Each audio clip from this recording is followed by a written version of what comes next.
Welcome to network Kings. आज हमारा topic है वाइड एरिया नेटवर्क। तो वाइड एरिया नेटवर्क जैसे कि हमारे तीन चार टाइप्स के नेटवर्क होते हैं, लैन वैन मैन। तो जैसे कि हमने लोकल एरिया नेटवर्क, हमने काफ़ी स्विचिंग अगर आपने कॉन्फ़िगरेशन किया है, सिंपल स्विचेस के साथ पीसी जोड़ना, सिंपल एक दो राउटर को कनेक्ट करना, वो सारा लैन का पार्ट है। वैन क्या है, जब आपकी जैसे एक हेड ऑफिस है, ब्रांच ऑफिस को कनेक्ट करना है, कोई डिफरेंट टू लोकेशंस को आपस में कनेक्ट करना है, तो वाइड एरिया नेटवर्क वो होता है।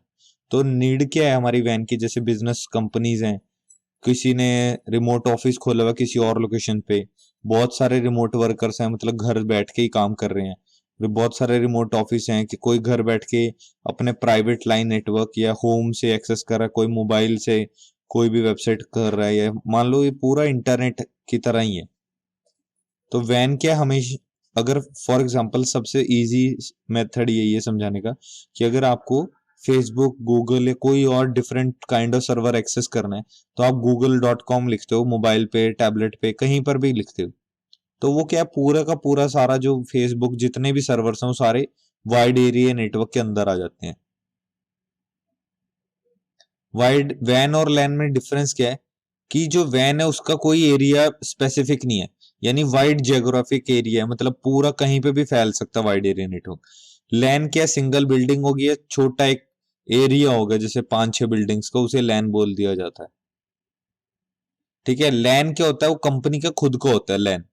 ठीक है, और ओनरशिप इसमें वैन में क्या होता है, आउटसाइड जो सर्विस प्रोवाइडर होता है, वो जो आपको सर्विस देता है, वो एक तरह से उसका वैन होता है। मतलब अगर आपने एयरटेल का इंटरनेट लिया या किसी और डिफरेंट कंपनी का इंटरनेट लिया हुआ है अपनी कंपनी के अंदर, तो आपका वाइड एरिया नेटवर्क मतलब कौन आपको प्रोवाइड करवा रहा है, एयरटेल, जो आपका सर्विस प्रोवाइडर जिसे आईएसपी बोलते हैं, और आईएसपी की फुल फॉर्म है इंटरनेट सर्विस प्रोवाइडर। तो जो आपकी ये वाली वैन की सर्विसेज है, मोस्टली फ्रेम रिले, एटीएम, एचडीएलसी, और ये डेटा लिंक लेयर पे चलती हैं।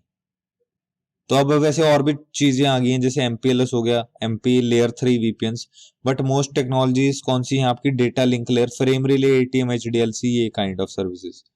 और फिजिकल आपको पता ही है, जो भी आपके कनेक्टर्स होंगे, इलेक्ट्रिकल सिग्नल्स की जो इन्फॉर्मेशन होगी, वो यानी दो लेयर्स पे काम करता है आपकी वैन सर्विसेज, फिजिकल और डेटा लिंक। तो ऐसे आपका वैन डिवाइसेस कनेक्ट होते हैं, जैसे राउटर के साथ केबल इंटरनेट आया और दूसरी कंपनी के राउटर कनेक्टेड हैं, और ये पीएसटी यानी पब्लिक स्विच टेलीफोन नेटवर्क, ये क्या करता है, जैसे आपने कोई वॉइस कॉल्स के लिए कोई करना है या कुछ भी, तो एक तरह से आपके पीएसटीएन होते हैं, जैसे आपने बीएसएनएल का इंटरनेट लिया हुआ है, तो यहाँ पर भी है, वो बैंगलोर में भी है, चंडीगढ़ में भी है, हर जगह। तो वो भी क्या, एक तरह का नेटवर्क है, वो भी एक वाइड एरिया नेटवर्क का स्पेसिफिक टाइप है, फॉर एग्जाम्पल। तो ATM switches, frame relay switches, public switch telephone, ये वैन के डिवाइसेस आते हैं। तो हमारे ना दो चीजें होती हैं, एक होता है डीटीई और एक होता है डीसीई। तो डीटी क्या होता है, डेटा टर्मिनल इक्विपमेंट, यानी राउटर को हम डीटीई डिवाइस बोलते हैं, और मॉडेम जो होता है, जो आपको इंटरनेट प्रोवाइड करवाता है, वो कौन होता है, डीसीई, डेटा सर्किट टर्मिनेटिंग। ठीक है, तो इसे डेटा कम्युनिकेशन इक्विपमेंट भी मिलेगा आपको कहीं पे। तो डीसी का इस साइड लिखा है, डीसी का। तो अगर मैं डीसी यानी मॉडेम की बात करूं मैं पहले, तो वो क्या करता है, वो ना डेटा कम्युनिकेशन इक्विपमेंट जो होता है आपका, ये क्लॉक रेट जनरेट करता है। बाय डिफॉल्ट क्या होता है, मॉडेम को जब राउटर के साथ कनेक्ट किया जाता है, तो कुछ उनके बीच में कम्युनिकेशन के लिए क्लॉक रेट जनरेट करता है मॉडेम, जो एक तरह से उसकी स्पीड होती है। ठीक है, तो बहुत सारे मॉडेम के टाइप्स हैं, जैसे V.35, G.007, G.703 modem, exchange.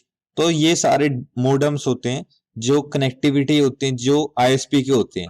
तो आईएसपी आपको देके जाता है, तो आपको अपने राउटर से आप वही कॉन्फ़िगरेशन करेंगे। और डीटी क्या होता है, आपका राउटर डिवाइस जो क्लॉक रेट को एक्सेप्ट करता है।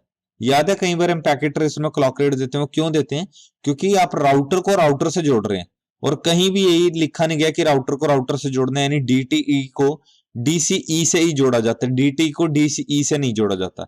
इसीलिए उस राउटर को हम, जो दूसरा राउटर होता है, उससे क्लॉक रेट जनरेट करवाते हैं, ताकि वो राउटर एक डीटी की तरह काम करे और एक डीसीई की तरह काम करे। क्योंकि जो आपकी एक लैन केबल्स होती है ना, ये वाली, ये एक साइड डीसीई होता है और एक साइड डीटीई होता है। अगर उसको इस साइड एंड पे मॉडेम नहीं मिलेगा, तो वो काम नहीं करेगा। तो इसलिए हमें राउटर पे क्लॉक रेट देनी पड़ती है ताकि ये समझे ये वाली केबल कि ये मॉडेम की तरह वर्क कर रहा है। तो अगर आप पूरा गूगल वगैरह करो उसको सीरियल केबल को, तो मैं आपको दिखाता हूं। एक जगह DTE लिखा होता है और एक जगह DCE लिखा होता है।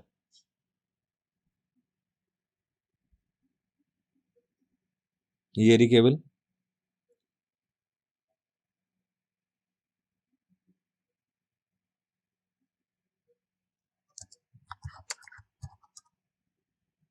ये देखो इनके ऊपर लिखा होगा, ये एक्चुअल में दिख नहीं रहा है हमें, ये देखो दिख रहा है थोड़ा थोड़ा। अगर मैं इसे जूम करूंगा थोड़ा सा, यस, ये देखो DCE और DTE। तो ये वाला साइड होता है मॉडेम पर लगता है।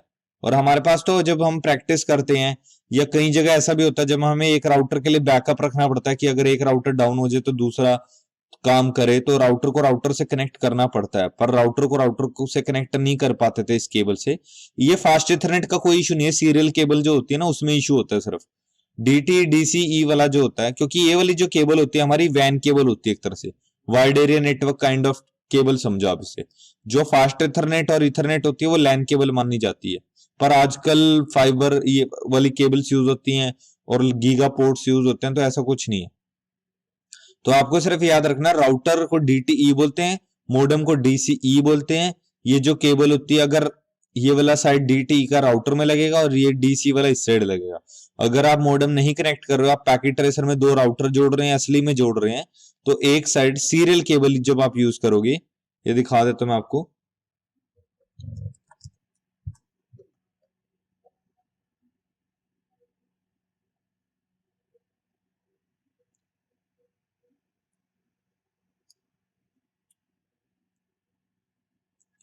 तो ये देखो, अगर आपने कोई भी राउटर लिया यहाँ से कस्टम डिवाइसेस में, जैसे ले लिया मैंने, कस्टम डिवाइसेस में राउटर इसलिए लेता हूँ क्योंकि इसमें पोर्ट्स ऑलरेडी होते हैं। तो आप यहाँ पे सीरियल केबल अगर लगाओगे, दो राउटर ले लेता हूं मैं, अगर ऑटोमेटिकली लगाएंगे देखते कौन सी लगेगी, सीरियली लगी। तो सीरियली लग रही है और यहाँ पे पोर्ट नहीं शो कर रहा, तो options preferences always show port labels, तो इसको ऑन किया है, देखो सीरियल 0/0। अब ये क्लॉक का निशान दिखाता है, इट मींस इस राउटर को हमने एज अ मॉडेम ट्रीट करना है। तो ये मेरा DCE साइड है, यानी पैकेट ट्रेसर खुद बता रहा है। और रियल में कैसे पता चलेगा आपको, जब आप इंटरफेस सीरियल 0/0/0 नो शटडाउन वगैरह IP एड्रेस वगैरह दे दोगे, तो आपको शो इंटरफेसिस सीरियल 0 नहीं, शो कंट्रोलर्स कमांड है, शो कंट्रोलर सीरियल 0/0/0। ठीक है, तो वो आपको बताएगा वो DCE साइड है DTE, देखो DCE साइड है ये वाला। तो जिस साइड, दोनों साइड कमांड चला के देखोगे, जिस साइड DTE होगा DCE होगा, डेटा सर्किट इक्विपमेंट या कम्युनिकेशन इक्विपमेंट, तो उधर आपको क्लॉक रेट देना है। तो क्लॉक रेट कैसे देते हैं, कॉन्फ़िगर टर्मिनल में गए, इंटरफेस सीरियल 0/0/0 और यहाँ पे आपको क्लॉक रेट देना पड़ेगा। अगर आपको बिल्कुल भी बेसिक्स नहीं समझ आ रहा है तो आपको पहले की वीडियोस करनी पड़ेंगी, जिसमें हमने बताया सीरियल केबल को कनेक्ट कैसे करते हैं और क्लॉक रेट कैसे देते हैं। तो ये बहुत सारे टाइप्स हैं केबल्स के, जैसे EIA TIA 449। ये देखो अभी जो हम यूज कर रहे थे वो कौन सी थी, V.35, जब हमने यहाँ पे इसकी प्रॉपर्टीज देखी थी। तो बहुत सारे वो हैं। तो ये कुछ काफी टेक्निकल हो गया, इतना कुछ। ये फील्ड सर्विस इंजीनियर जो केबल्स और उसमें फील्ड सर्विस इंजीनियर्स होते हैं ना, जो तारे बिछाते हैं, रैक बनाते हैं, वो ज्यादा करते हैं ये चीजें। तो अगर आपको ऐसी जॉब मिलती है तो आपको भी ये पढ़ना पड़ेगा। या डिजाइन में भी यूज होता है, जो CCDA DP होते हैं ना, तो उन्हें डिजाइन का काफी पता होता है। अभी देखो वाइड एरिया नेटवर्क क्या है, कुछ नहीं है, मल्टीपल वीलेंस है, मल्टीपल वीलेंस नहीं, लेंस, सॉरी। ये जो बिल्डिंग 1 है, 2 है, 3 है, 4 है, 5 है, अगर 10 बिल्डिंगों को आपस में जोड़ दिया, वो एक तरह से वैन हो गया, वाइड एरिया नेटवर्क हो गया। तो आपके वैन के प्रोटोकॉल्स होते हैं, वाइड एरिया नेटवर्क के प्रोटोकॉल्स हैं, HDLC PPP, सारे अपने अपनी डिफरेंट डिफरेंट टेक्नोलॉजीज पे वर्क करते हैं। ठीक है, यानी वैन ये वाले टाइप्स के हैं, मतलब अगर आपके बड़े नेटवर्क हैं तो आप HDLC PPP frame relay ATM ये सर्विसेज यूज करोगे। तो वैन भी आपके दो टाइप का होता है, एक डेडिकेटेड, यानी आपने क्या किया, फॉर एग्जांपल, तो ये जो डेडिकेटेड वाला है इसका मैं एग्जांपल दे रहा हूं। मान लो ये हेडक्वार्टर्स है और ये कोई ब्रांच ऑफिस खोला आपने, तो इन दोनों के बीच में 1 किलोमीटर डिस्टेंस है और आपने एयरटेल या कोई सी भी कंपनी को बोला कि हमें लीज लाइन चाहिए। यानी लीज लाइन क्या होता है, डेडिकेट कनेक्शन होगा आपका हेडक्वार्टर से ब्रांच का। बट ये क्या होता है, कॉस्टली होता है। अगर अभी 1 किलोमीटर की बात है, अगर 10 किलोमीटर या 100 किलोमीटर हो जाएगा ये ब्रांच आपका, तो बहुत ज्यादा कॉस्टली पड़ेगा। और अगर आप सपोज करो आपकी एक चंडीगढ़ में ब्रांच है और एक बैंगलोर में ब्रांच है, यानी अराउंड 2-3,000 अगर किलोमीटर का डिस्टेंस है, तो ये तो ऑप्शन है ही नहीं वैलिड हमारे पास। तो हमें क्या करना पड़ेगा, वैसे ये भी है कि आपको लीज लाइन लेना है तो उधर से भी लीज लाइन ले लो, बैंगलोर से, इधर से चंडीगढ़ से ले लो, तो आपको सर्विस प्रोवाइडर को बोलना पड़ेगा कि मेरा कनेक्शन बनाओ। तो वही क्या करेगा, वही उसी को बोलते हैं, जैसे फ्रेम रिले हो गया, फ्रेम रिले टेक्नोलॉजी वही है। यानी आपको बैंगलोर से कनेक्शन दे देंगे, वहां से कनेक्शन दे देंगे और आपको कनेक्टेड कर देंगे। आपको ऐसा लगेगा कि आप डायरेक्टली कनेक्टेड, यानी दिल्ली से या सॉरी चंडीगढ़ से बैंगलोर वाली ब्रांच में। तो स्विच्ड नेटवर्क्स जो होते हैं, डेडिकेट तो हो गए। स्विच नेटवर्क्स में सर्किट स्विच जो पहले यूज होते थे, पीएसटीएन, पहले इंटरनेट बहुत स्लो था, पब्लिक स्विच टेलीफोन नेटवर्क के थ्रू हम इंटरनेट एक्सेस करते थे, बट ये ऑब्सोलीट हो गया और ये हम यूज नहीं करते।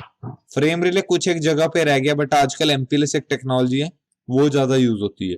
और मल्टी प्रोटोकॉल लेबल स्विचिंग बोला जाता है उसे, मल्टी प्रोटोकॉल लेबल स्विचिंग।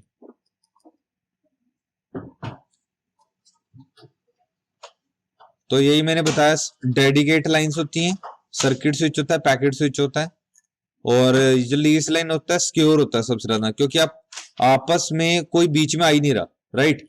पर अगर आप ये सर्किट स्विच लोगे, फ्रेम रिले वगैरह लोगे, तो सर्विस प्रोवाइडर आपको अकेले को इंटरनेट कनेक्शन नहीं दे रहा, बहुत सारे हजारों क्लाइंट्स को दे रहा अपने, तो लेस एक्सपेंसिव है और ये थोड़ा सिक्योर कम है as compared to lease line. तो ये वैन के बेसिक्स थे। इसके बाद आप एमपीएलएस का बेसिक्स पढ़ सकते हो और थोड़ा इसको डिटेल में पढ़ो कि डीटी डीसी करता क्या है। अब डीटी अगर मैं आपसे पूछूं क्या करता है, सोचिए, क्योंकि डीटी क्या करता है, ये क्लॉक रेट डीटी एक्सेप्ट करता है, डीसी जो मोडम वाला साइड होता है वो क्लॉक रेट बनाता है। ये क्यों होता है, क्योंकि ये आपस में कम्युनिकेशन कर पाए।